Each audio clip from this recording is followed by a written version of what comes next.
আনে যোৱা বাটে নোযোৱা ছোৱালীজনী পোৱানে চিনি নদীৰ পাৰত এচটা শিলতো বহি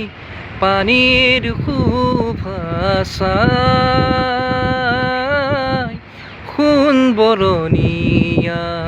চুলি তাৰি মেলি তাই জানো কি পায় বুকুত বিচাৰে কাণ পাতি তাই সোণৰ গুণগুণনি আনে যোৱা বাটে নোযোৱা ছোৱালীজনী পোৱানে চিনি